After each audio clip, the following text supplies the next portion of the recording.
I would also like to extend the respect to any Aboriginal and Torres Strait Islander people who may be here today, and the ongoing connection that Aboriginal people have to land, water, culture and heritage, and recognise Aboriginal people as the original custodians of the land and always was. So to give you just an overview, I'm going to go through a bit of background and history of community involvement in clinical research, positive definition of what community actually is, and really think about some benefits and barriers to and novel ways and approaches of engaging with community to ensure the meaningful involvement of those communities.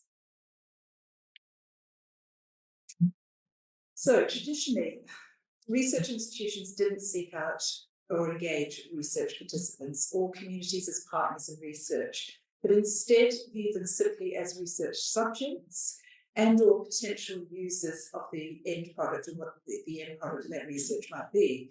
In the 1970s, women's health advocates began to protest the inadequate inclusion of women in biomedical research and demand a role in decision-making regarding research on their reproductive and sexual health, and a host of other women's health issues. In the early 1980s, this call was picked up by AIDS activists, primarily in North America and Europe, but also here in Australia. Desperate to expedite the search for treatments to combat HIV/AIDS, they called for a seat at the table. Suddenly, the biomedical research field was faced with a well-informed, energised community of activists demanding to be involved. Most of these AIDS activists were relatively affluent, they were well-educated, and they prepared themselves for this engagement by educating themselves about HIV and scientific research. Then we've got the South African disability rights movement, which coined the phrase "nothing about us without us," which has also been taken up in the HIV community. That was in the early 1990s, in their efforts to overcome systemic oppression and enable people with disabilities to have greater control over decisions affecting their lives. So the accomplishments achieved in the field of HIV/AIDS in the past 40 years are remarkable. What was once a fatal diagnosis is now a chronic disease, and most people living with HIV today achieve a near-normal lifespan. Rapid advancements in the mid-1990s around life-saving combination antiretroviral therapy treatments occurred largely because vocal, credible, and effective community and patient advocates demanded action and collaborated with researchers and the pharmaceutical companies to achieve it. Faced with hospitalization and the huge number of deaths of partners, friends, and family, activists refused to be passive victims of HIV/AIDS and embraced self-empowerment and effectively organized. So to put into context of why I'm here talking to you today, allow me to give you a little bit about me and my background. So I'm the CEO of Hospital Life in New South Wales. We're an organisation that represents all people living with HIV in New South Wales, and I've been living with HIV myself for 30 years. I've been advocating for the health and well-being of people living with HIV, sorry, excuse me, I've got a sore throat, and for their meaningful participation living with HIV for around 16 years. And I previously worked at the Kirby Institute as a research and program manager of two programs, sexual health and surveillance, evaluation and research. And one of the reasons I went to the Kirby in the first place was I really wanted to get research on women living with HIV up. There really isn't a lot around women. And I think it had to be undertaken by and for women, so not just researchers, again, researching women living with HIV. And I think I succeeded to a good extent in that goal. And then I moved across to Positive Life because I felt I could probably do more in a community organisation in terms of furthering that. So I want to just do a little bit of history. So the Denver Principles were formed in 1983.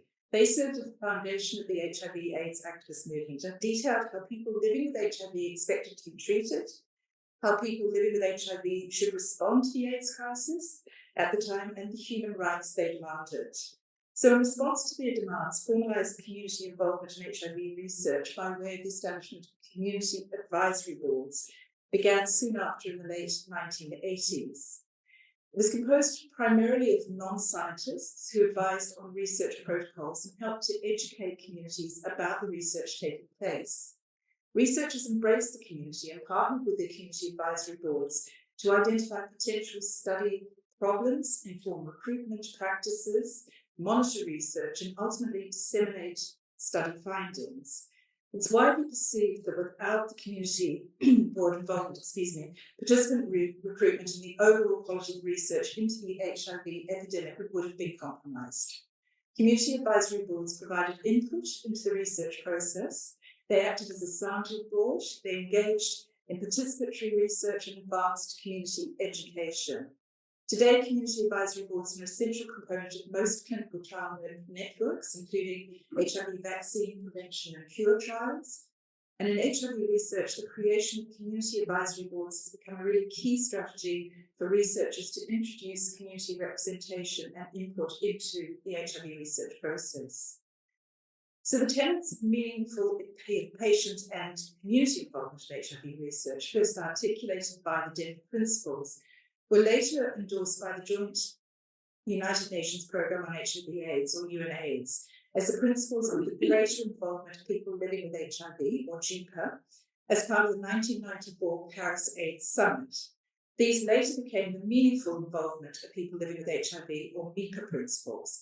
And what these do is they enshrine people living with HIV's rights to self-determination and involvement and participation in decision-making processes that affect their lives. Since the 1990s, people who use drugs, people living with hepatitis C, people with mental health issues, survivors of gender-based and domestic violence, and other groups have also embraced these principles to different degrees. Excuse me. The composition of community advisory boards sought to include persons from diverse backgrounds, including sex and gender identification, sexuality, ethnic identity, age, geography, skills and cultural background, among other characteristics, to really allow the provision of broad-based input on HIV research efforts. And what this did was it facilitated a community of practice around community engagement in HIV prevention trials. Which brought together community staff working at HIV prevention trial sites, community program managers, and others working on community engagement issues to really share their experiences and challenges, to talk about important issues, and foster a culture of sharing and collective problem solving within the field. What happened after that was there was a premature closure of several large-scale international biomedical HIV prevention trials in the early 2000s, and that was due to concerns about exploitation of vulnerable persons, which demonstrated the necessity of community involvement at all stages of research to improve ethical practices around culture, language, and literacy differences.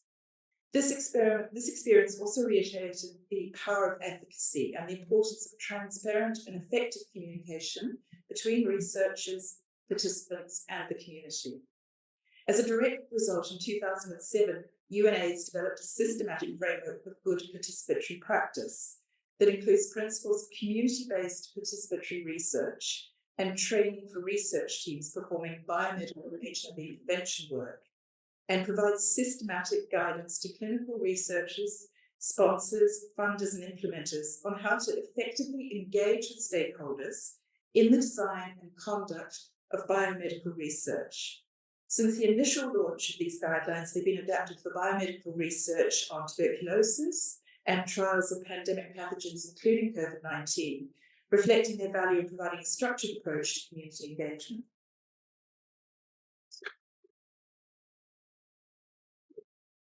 Finding a common definition of community is not as simple as one might think, as the views and perspectives of what constitutes community and the role community should play in the research process are often quite divergent. Communities of people living with HIV, for example, are not homogenous and may have competing interests and priorities. They may not always fit a single definition. For example, as women living with HIV in Australia, I'm a minority within a minority, as the HIV epidemic in this country predominantly affects gay and bisexual men, a group or community in which much of the HIV research here is conducted. And although sexual and gender identity is now becoming increasingly fluid, there has arguably been a strong sense of community that connects gay and bisexual men and men who have sex with men, which has been reflected in decades-long targeted HIV testing and prevention messaging, practices, and policy, but has left others behind. People in the HIV sector often refer to community without defining what they mean or to whom they're referring, and the number of individuals and groups that see themselves as relevant stakeholders in HIV research has also expanded.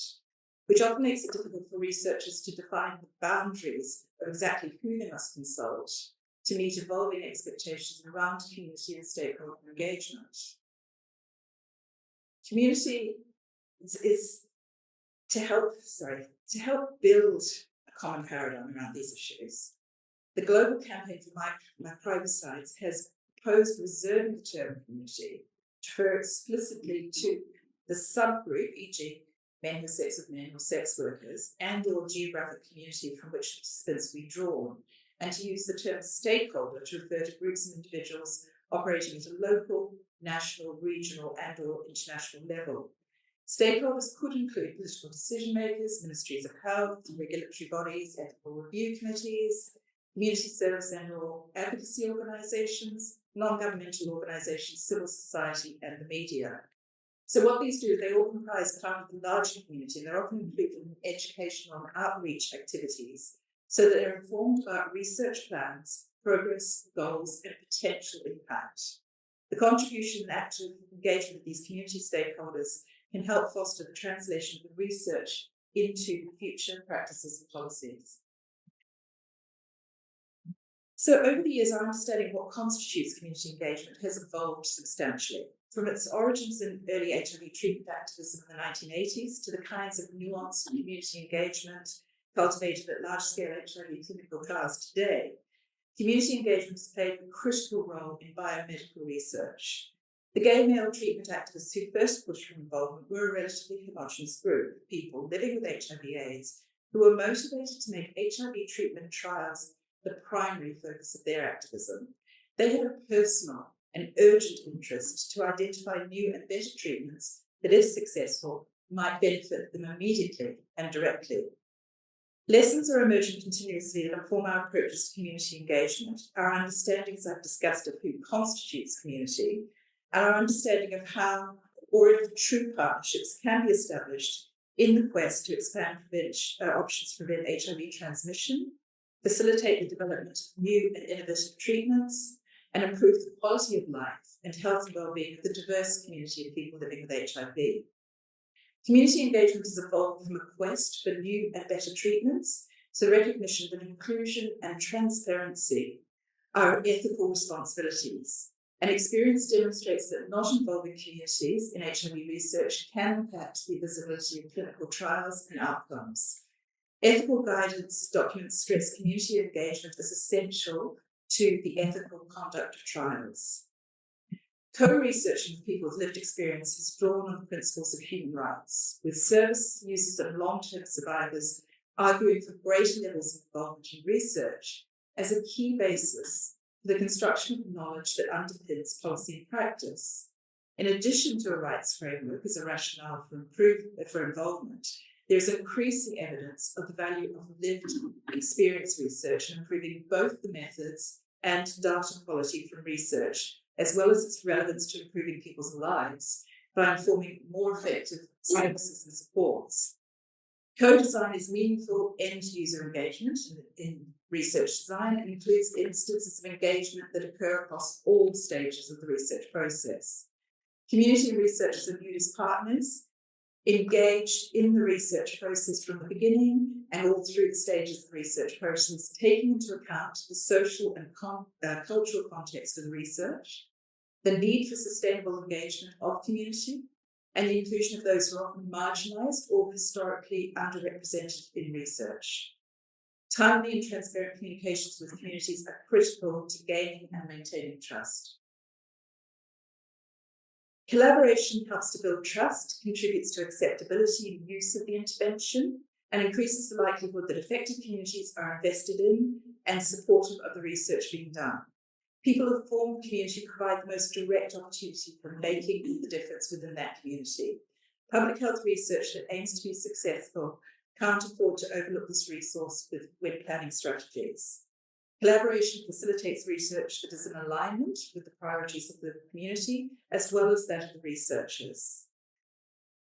Collaboration and ongoing relationships foster confidence and collegiality, particularly when community members may lack experience or confidence in the research environment. Ongoing relationships also facilitate informal networking and sharing of ideas, which are really core to the research process. Community participation also helps achieve better targeting of communities with more acceptable and culturally relevant messages and greater sustainability. A common perception in many communities is that researchers disregard the perspectives and needs of the community, and community participation can help, again, build that trust. So the following principles really lay the foundation around community engagement, and I'm not going to go through these in huge detail, but in terms of goals, community engagement really needs to meet the needs of the population and all the communities affected by the research. It needs to strengthen the community's role and capacity to actively address research priorities and help to ensure the development and implementation of relevant, feasible and ethical research. It's important to become knowledgeable about the social and cultural context of the community in terms of its economic conditions, political leadership, demographic trends, history, as well as its perception of and experience with engagement activities. Knowledge and understanding of the community's predominant attitudes, perceptions, and practices will help ensure more effective and respectful communications and interactions, leading to culturally responsive engagement activities. The community should be encouraged to express itself independently during that community engagement process. And I've talked about this before, but partnering with community stakeholders is necessary to create change, build mutual trust, and improve health outcomes. Towards that end, it's important to seek commitments from community-based organisations and to identify formal and informal leaders in the community. Sustainable community engagement can only be achieved by identifying and mobilising the community and by developing the capacities and resources within the community. Community collaboration requires an ongoing, long-term commitment by the research organisation, its partners in the community. And authentic community engagement helps ensure that research studies can and will proceed smoothly. Investment in community work helps cultivate a sense of community ownership that builds trust and deepens knowledge of local realities. It can improve the quality of the research collected by ensuring that trial protocols, procedures and strategies are acceptable to research participants and build on locally understood language and customs. And it also optimises the likelihood of eliciting high levels of adherence and accuracy in self-reporting. So I spoke earlier about UNAIDS and the community-based participatory research and participatory practice guidelines. And these principles are really just what I've been talking about, which go to respect, to mutual understanding, to integrity, to transparency, to accountability, excuse me, and community stakeholder and autonomy. So I want to talk a little bit about barriers. The community of people living with HIV and at risk of HIV actually remain actively involved in HIV research, but the extent of participation is highly variable, despite long-standing established principles and guidelines which we've just talked about.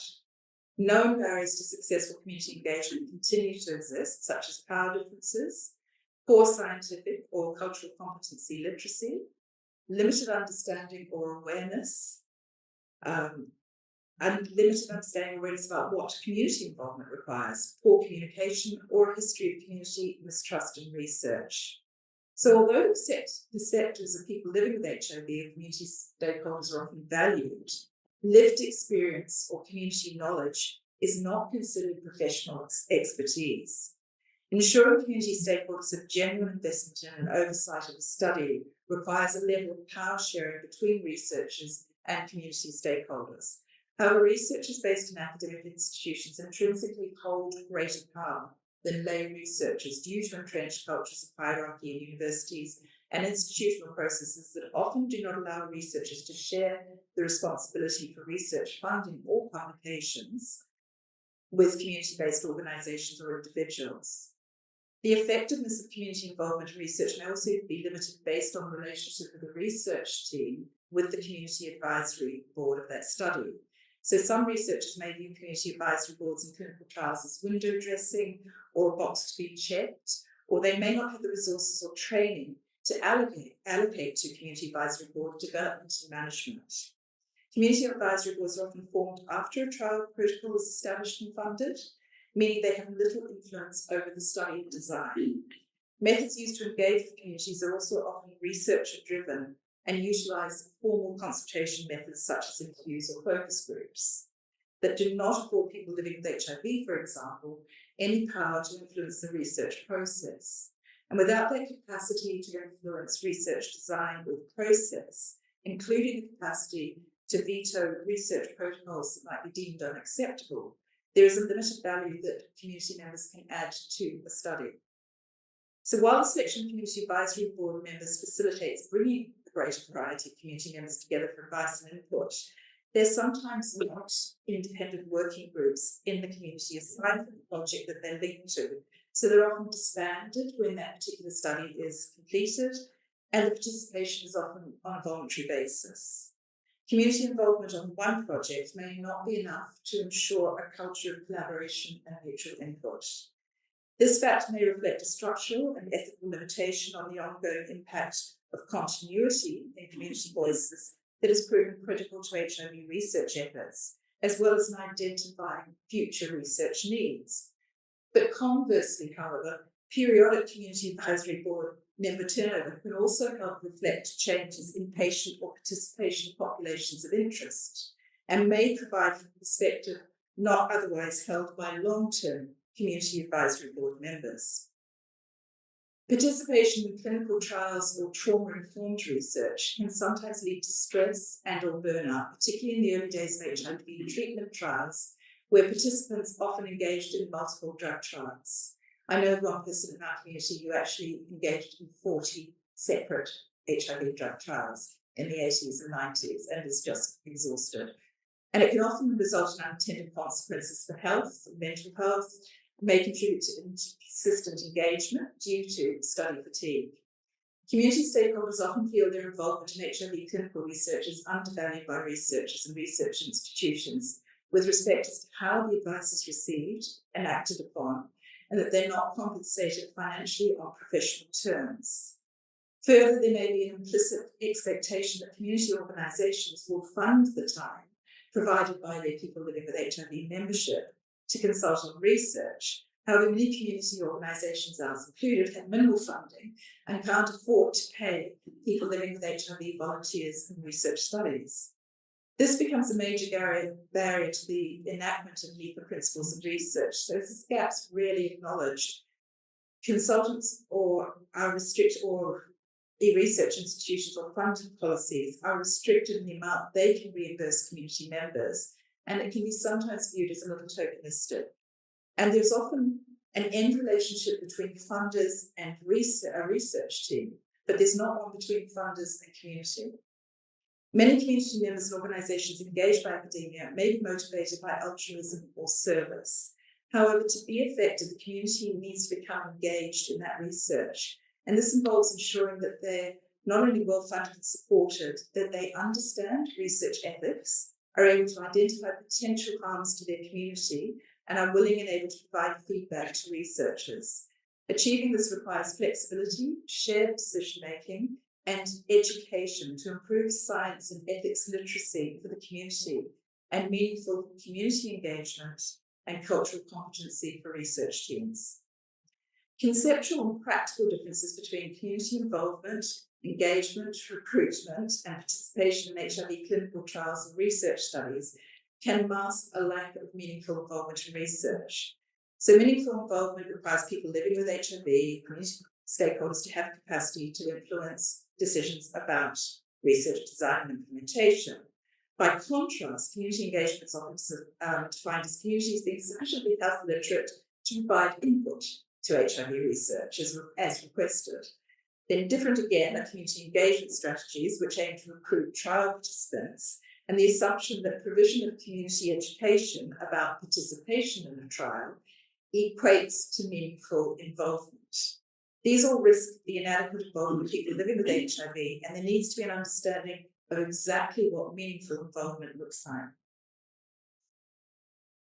So power inequity is due to expert knowledge and training, as well as differences in circumstances often lead to sort of top-down engagement with the community.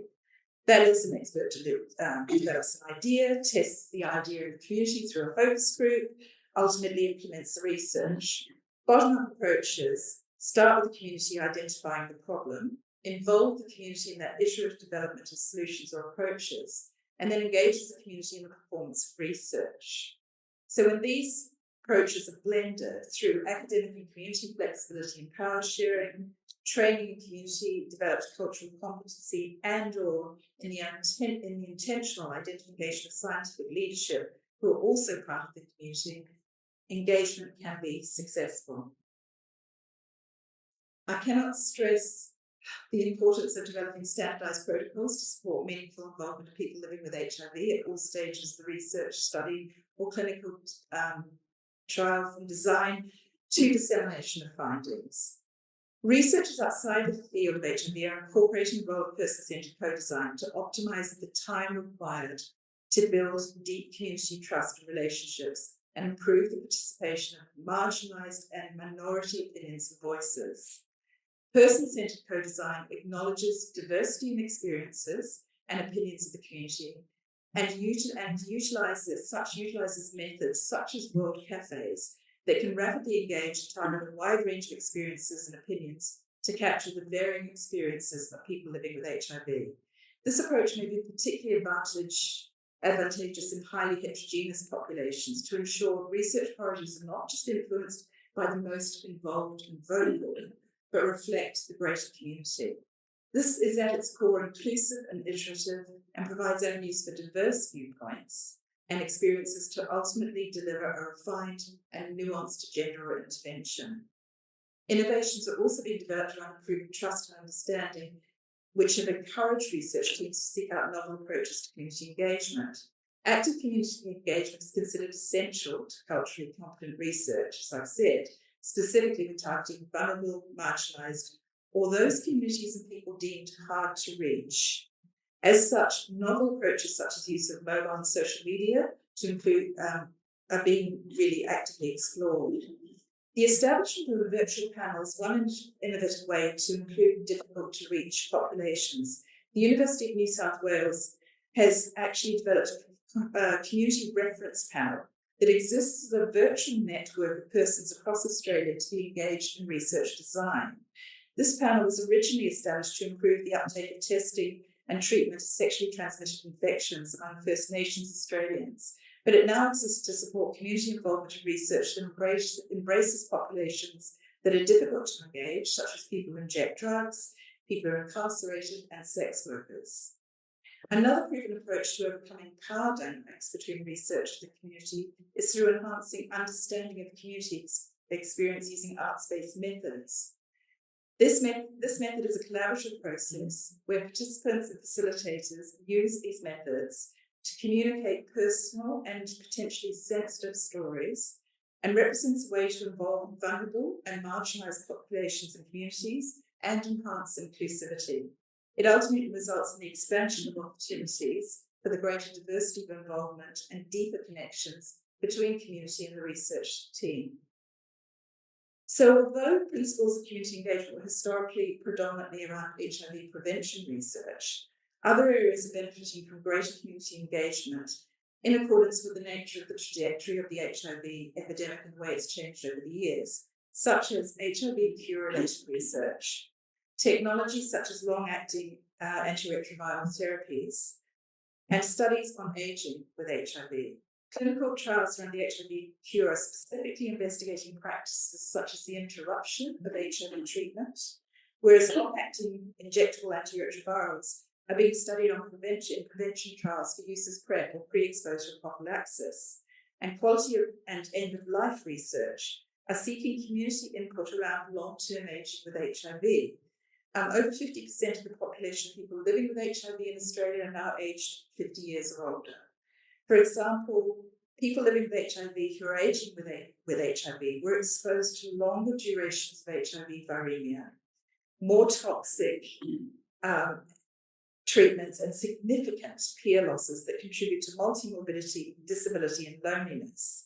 People living with HIV that acquire HIV may have acquired HIV later, when immediate treatments were available and standard care, may not experience the same morbidities, but what it means is they face additional challenges related to HIV, such as polypharmacy, and really around treatment fatigue as well. And as that first generation of people living long-term with HIV age, their unique community perspectives are not only critical to the research process, but will generate future research questions and ideas. So I wanted to end up just talking about the way forward. And really, I've just listed a range of things that I've talked about. History's taught us that single mechanism approaches are, in fact, not one size fits all and don't work in all instances. And it's really important to maintain a range of approaches and strategies for engaging the community while working collaboratively to establish norms around the principles and purpose for doing such work.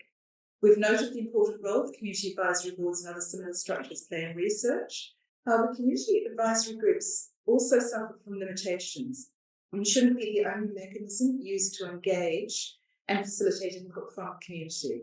Questions regarding the extent to which a community advisory board can truly and actively represent the community, the perceived autonomy of an advisory board organised by a research institution, and a community advisory board's reliance on volunteers who've got competing priorities are examples of some of these limitations.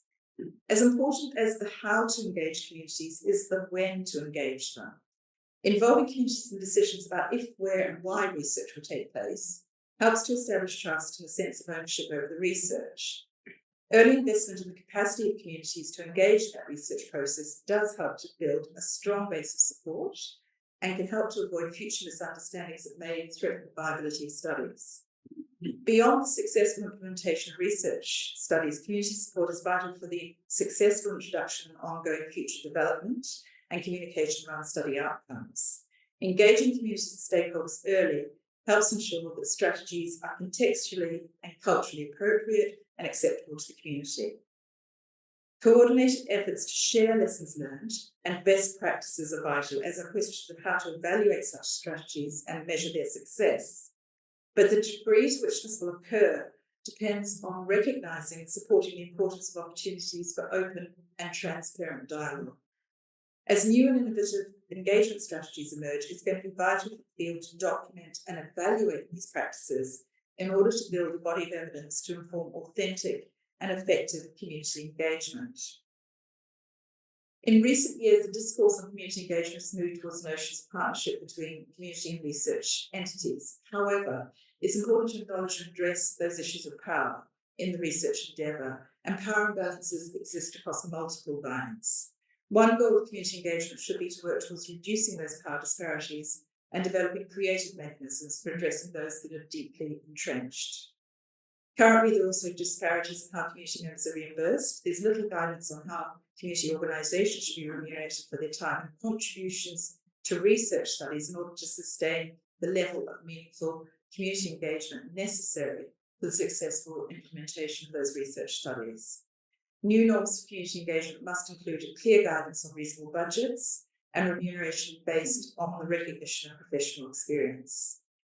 As the population of people living with HIV ages and that research focus shifts to more marginalised communities, there's a need to increase support for community groups and organisations working with diverse communities who are assisting or creating an enabling environment for such research. So it's about investing in capacity building and organisational support, which is really key to the Australian commitment for the virtual elimination of HIV transmission by 2030 and the goals of reducing HIV-related stigma and discrimination and improving quality of life for all people living with HIV. I've talked about an increasing body of research aimed to achieve a cure for HIV. There have been clinical trials underway for some time. They're seeking to identify therapeutic interventions that achieve long-term virologic control of HIV in the absence of antiretroviral treatment or to eliminate HIV from the body. But as HIV cure-focused research remains in the early stages, there may be substantial health risks for people living with HIV who participate in clinical trials, because coming off treatment is not actually something that has to be actually very carefully monitored. And it's unlikely that the trial participants will actually receive therapeutic benefits from it. I don't think we'll see an HIV cure in my lifetime, but I would like to be told otherwise. As such, the success of HIV cure-focused research relies heavily on really altruistic motivations of people living with HIV to participate. And for this reason, there's really need for ethical and practical necessities to involve people in trial design and implementation. And I think achieving the meaningful involvement of people living with HIV and affected communities in HIV cure-focused research requires that shift in thinking across HIV and clinical research sectors to accommodate a better understanding of the value of MIPA for scientific research. It's not going to be achieved by research protocols alone, given there's many barriers to meaningful engagement, which are culturally embedded, and they're often visible in formal structures. Challenging these barriers requires high-level commitment from research community organisations, and it needs to be supported by funding that translates commitment to MIPA into investment. And researchers in the field of HIV, together with highly engaged peer-based community advocacy organisations, are actually really well positioned to do this and potentially lead the way for other fields of research. So I've talked about a call for reporting guidelines in meaningful engagement, and I think there's some points there that I've made about what needs to happen, which I've already talked about. I've also included a quote here from a recent international academic paper with an Australian author on the need for guidelines that really facilitate transparent and consistent reporting on community engagement in all areas of HIV intervention research.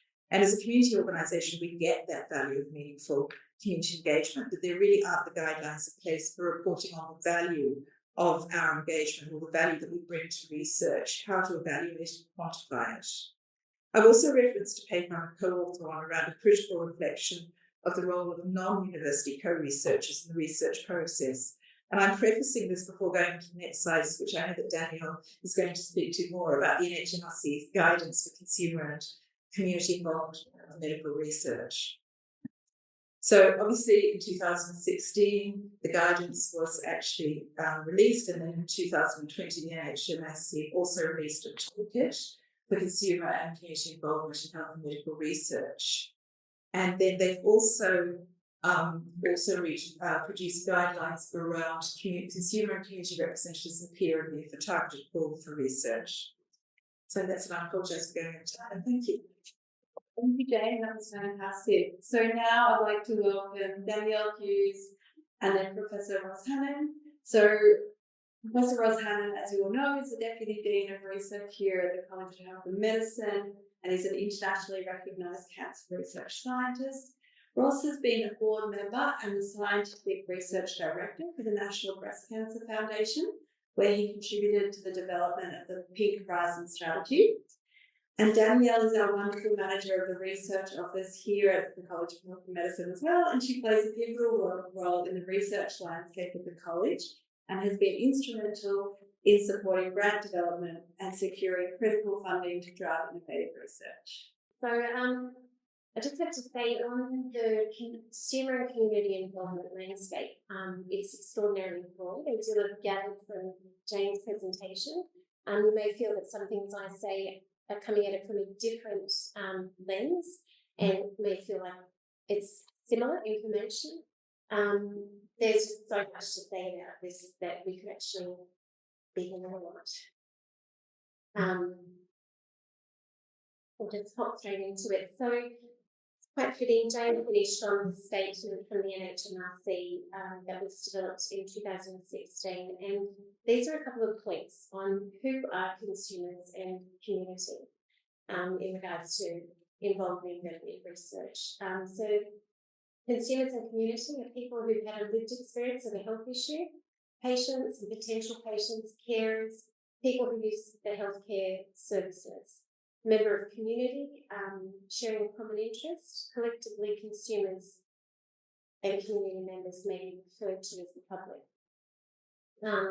The public, again, is a broad array. We are all consumers and community in brief. So consumer representatives who are advocates for consumer-centred healthcare are also community. Research is of genuine value to consumers and community. We focus very much on the research world, but there's real lived experience out there. And we're switching the traditional focus of conducting research on consumers and community to now conducting research with or by consumers and community. That meaningful engagement. So why would we involve consumers and community? So In 1975, the World Health Organization developed a concept paper was put forward to their executive board on primary health care. That was the first time that was coined. Several of you in the room will understand this and have heard this before. 1978, there was an Alma-Ata conference in Kazakhstan where representatives from virtually all member nations of the WHO and UNICEF were in attendance. 134 governments ratified WHO Declaration of the Alma-Ata. So it's a major milestone in worldwide public health then, and this declaration remains an international goal for healthcare today because it's vast. Primary healthcare revolutionised the way health was interpreted and radically altered prevailing models for organising and delivering care, and that's continuing to this day, and even more so now with consumer and community involvement. The Declaration of Alma-Ata recognised the curative focus of healthcare, not the preventative as such. The Alma-Ata Declaration seeks that health can be achieved for all, and governments responsible for the health of their people, which can only be fulfilled by providing adequate health and social measures. And thirdly and lastly, the Alma-Ata Declaration seeks that primary health care is key to a socially and economically productive life. So the Alma-Ata was putting health equity on the international political agenda for the first time. And I think I heard Jane actually mention this phrase, which is very common in consumer and community involvement, is nothing about us without us. So why involve consumers and community? There's many, many reasons. There's just a few. They add value to health and medical research. They can inform healthcare decisions and research institutions and lead to further research funding.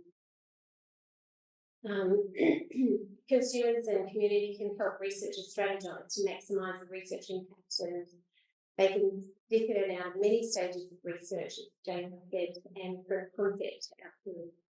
Research has implications for public and preventative health outcomes, also government policy and program development, where the funds of our government go. They also improve the quality and relevance of research. And now it's becoming an increasingly accepted requirement for some funding opportunities for research. So consumer and community involvement, not one size fits all, depends on the type of research. It can be weaved and integrated into all sorts of health and medical research, depending on the purpose of research. Participants may help research questions, co-design, co-produce research, and much more. Involvement, what could involvement lead to? Incorporation of lived experience, increased visibility of health and medical conditions, improved diagnosis, treatment, therapy, improved practices, health well-being, survival and independence for patients, improved guidelines, protocols which relate more to research and lead to new developments with treatments and drugs. Just having a quick look at the landscape. We have three key agencies that the Australian Government channels research funding through: the NHMRC, the MRFF, and the ARC. I'll just quickly skim over NHMRC and MRFF. ARC does not primarily fund medical research. So the NHMRC, which Jane had talked about in 2002, they released a joint statement on consumer and community involvement. So we keep evolving over time. 2006, they developed an NHMRC specific statement on consumer and community involvement. In 2016, they updated the statement, which is the current statement. 2017, consumers were now engaged in peer review with a light touch for selected scheme, and that keeps increasing. And right now, we're going through a review and consultation on that statement, and they're refreshing it again, and that's integrating consumers and community more meaningfully. I'll just quickly skim over. We've got a consumer reference panel that was established in 2022 for the MRFF, and that's about 12 people who are advising the CEO of the Health and Medical Research Office on strategies for strengthening consumer involvement in the MRFF. So they've developed 6 principles for best practice. They say that consumers should be involved So this is all MRFF funding. If you want to tap into it, you need genuine consumer and community involvement. The consumers should be, as of March 2023, involved in every type of research at all stages of research in partnership with researchers, effectively, sensitively and safely with broad diversity and equity. So there are lots of funding bodies that, particularly where the funds are raised publicly, where consumer and community involvement is required. This is a little list, which leads us into our next speaker, Professor Ross Hannan, on the National Breast Cancer Foundation and his involvement. Thanks. And I think a lot of people don't realise that a community around AIDS and community awareness really drove consumer involvement and paved the way for so many other areas, other diseases, other ailments, and they had to come over many, many barriers. And so hats off to you, the community. Fantastic. I'm going to talk a little about my involvement. As you know, my wife passed away of breast cancer a couple of years ago, and I was also a member of the NBCF. I was on the board, and I was chair of the scientific advisory committee, which really runs the grant scheme. And recently we had a relaunch of where we go with the NBCF, and really that involved reaching out to researchers, but most importantly, the consumers, the community. We want them to tell us what they think we should be doing research on. You know, that's really important because there's many different areas. There's actually cures for disease, but there's things like for those people that survive disease, what makes their life better, how they survive that. We got clear instructions that there were many other funders around which were dealing with not so much the morbidity, but other components. So they really were interested in what will enable us to survive longer. What is the pathway to zero deaths? And that's really driven by the consumers. So consumers have a really important role to play in defining sometimes the questions. So Big Horizon Research is really about zero deaths from breast cancer. We've taken the date off. It used to be 2030. Is that I was one of the people that's very strong about you have to have credible goals, right? And that was an incredible goal. But still, all research that leads to has a clear sight on the horizon, I guess, to zero deaths. And so we set up a number of different grants, and actually probably one of the largest research grants now available in Australia is this Research Accelerator grants, $25 million over 5 years. It's a significant amount of money. And integral to that is consumer involvement. And it's not just, this is really important, people involved in applying for grants like MRFF, the consumer involvement has to be real and sincere. And people can see through that if it's not real and sincere. You really have to plan it from the beginning. And for us, 10% of the mark, these $25 million grants, comes from the consumer advising we've had. And I can tell you that unless you score really well, there's no way you get one of these grants. Now, it doesn't mean that you've got really good consumer involvement, it's a terrible grant and get funded, but it means it doesn't matter how good that grant is, if there's real involvement with consumers in that process. And I've just done the NOIs for these grants.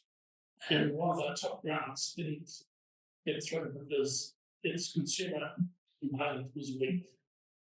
So you need to go into this with real intent, and it has to be genuine. You know, we expect, most of the consumers on the grants to be named social investigators, to be involved in the process from the very start. And as I said, it needs to be a meaningful bi-directional engagement, and you really have to even put aside money within the grant and you can actually train consumers further and involve in the community and so on and so forth. So we expect up to about 5% of the grant funding to actually go back into the consumer community, which I think is very important. You need to keep on training and growing the community. And we expect the consumers to be enabled, and once again, you don't put barriers in, but we do try and enable those people to get training through the consumer networks. There are many consumer networks of cancer, too many, unfortunately, because the disease is so prevalent. But we expect them to try and get some training there. We do everything we can to enable them to get training, pay for the courses, and anything as well to reduce the barriers to that. So it's just to say that the consumer involvement, ready to putting an IRS grant in, it should be the first thing you're thinking about, not the last thing. You know, some of the grants are just to remark about. The second part of the grant you just put in, trials grant, was about consumer engagement. You know, there's much space in the grant for consumer engagement as outcomes. So be genuine about it and involve the community. And some of the grants, the way they involve the community in the questions they're asking was just fantastic to see. So it was a really good outcome, we think. And I think if you go to any of the category 3 grants, where prostate cancer, and we only can talk all day long about not prostate cancer, brain cancer.